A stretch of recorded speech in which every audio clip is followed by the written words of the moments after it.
A principal in New Orleans has been fired after he was spotted wearing Nazi jewelry at a protest on the removal of Confederate memorials. Okay, so New Orleans deciding to get rid of Confederate memorials, of course, was a huge story. He went to one of the demonstrations where people were protesting lawmakers' decision to get rid of those memorials. And while he was there, he was wearing some questionable Nazi jewelry. So Nicholas Dean is his name. So he lost his job at Crescent Leadership Academy after he was photographed wearing an iron cross ring, skull ring, plastic helmet, and homemade shield while attending a protest of the removal of Confederate memorials in the city. Now, he admitted in a right-wing podcast that others likely would consider him a white supremacist, and his hand-painted shield displayed a variation on the "come and take it" slogan popular with militia groups. Now, it should be noted that there is a rather large black population in the school that he was representing,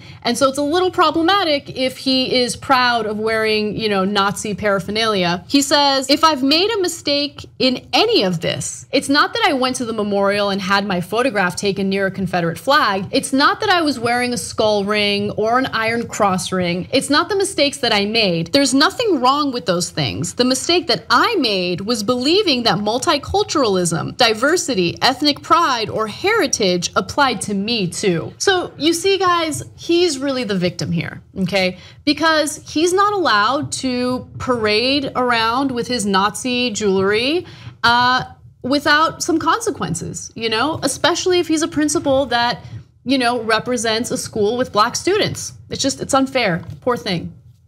Since when did neo-Nazi become an ethnicity? It isn't. You don't represent white people with this. It's ridiculous, and you need to be protecting those kids, projecting this image of, oh, I'm gonna put, whites first, or whatever violent imagery comes from that. It's not acceptable. He should be fired. When it comes down to stuff like this, I did some research on this guy. That school is a second chance school, and it's full of kids who have had a rough go of things. And it was one of those second chance schools set up in the wake of Hurricane Katrina, where kids had some really tough times, and then when they got displaced, expelled, whatnot. It's one of 3 schools that got set up to handle that. And those schools were a nightmare, according to NPR, in the wake of it, just because they didn't have the kind of infrastructure necessary. And this was one of the principals that actually turned this school. This was the principal that turned this school around at least 2-3 years ago. When things were going well, in terms of there were better test scores. I'm just talking about whether he's good at his job. One student said, "It's not a bad school. The principal, Mr. Dean's a good man. He works with you. It's hard to get into trouble because the teachers here understand you. If you get into trouble here, you're just ignorant." So set up, and this is just one student's account. So I am all for free speech is what I first saw Nazi stuff. I'm like, I hate Nazis. They're just so terrible. And then I thought, all right, I do support free speech. I did a whole video about racist monuments in New Orleans and why you should, put it in the right context. Right now, if you just leave them as is, it's celebrating racism, and that's bad because that's what we as a country put forward. But the idea of people going out like in the Blues Brothers and waving Confederate flags, they look ridiculous. I got no problem with people looking ridiculous.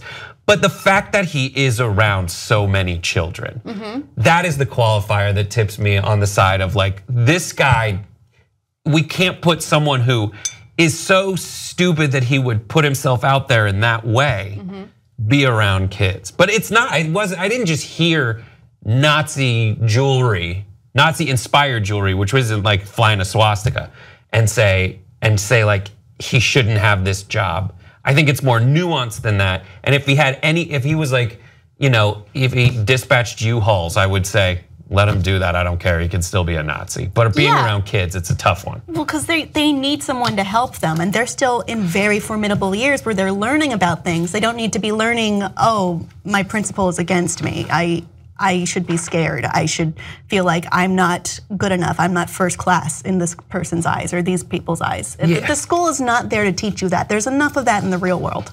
Well, I think what's important is creating an atmosphere and an environment where students feel comfortable enough to bring certain issues to administrators, right? Yes. And so if you create an environment where it's incredibly transparent that certain administrators don't respect you, they think less of you, students aren't gonna trust them. And you're right, look, I don't care if he drives a U-Haul truck or whatever the hell, right? But if you're dealing with kids, especially in the most important time of their developmental life, right? And you're thinking- He just thinks I'm better than you.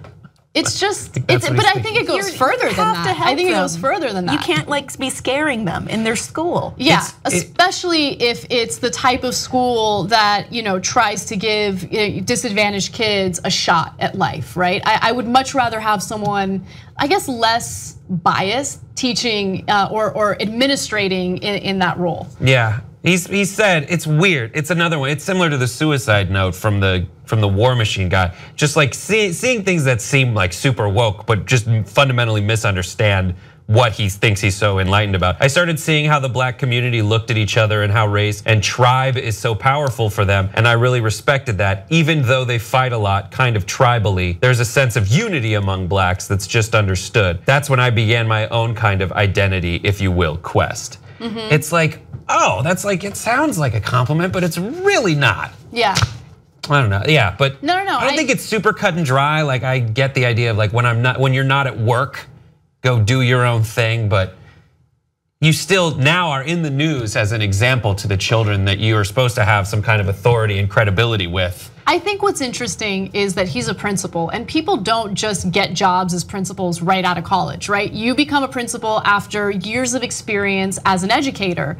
And the reason why he was able to move up the ranks in education is because all of this stuff was not as overt, right? Like he wasn't overtly celebrating Nazi symbols, right? This is, in my opinion, something that's relatively new in society, where things were kind of behind the scenes before the Trump administration, and now everyone feels super proud of their racism, right? And their crazy racial biases, and that's the part that disturbs me, because he feels proud enough about his, thoughts on race that he goes to a very public place wearing very questionable jewelry and representing what he really thinks. And I don't know if that's a good thing or a bad thing, because on one hand, that transparency is important. At least we know what we're dealing with. Right, but that's tough. But on the other hand, you're seeing like this very regressive like rhetoric in society. It's tough, dude. Yeah, I don't know. We always used to joke about my principal being a Nazi, but they weren't. Now you can't do that. Not my principal, but like, definitely the weight room guy. I know what you're thinking. Cenk, what do I get if I'm a Young Turks member? Well, I'm glad you asked.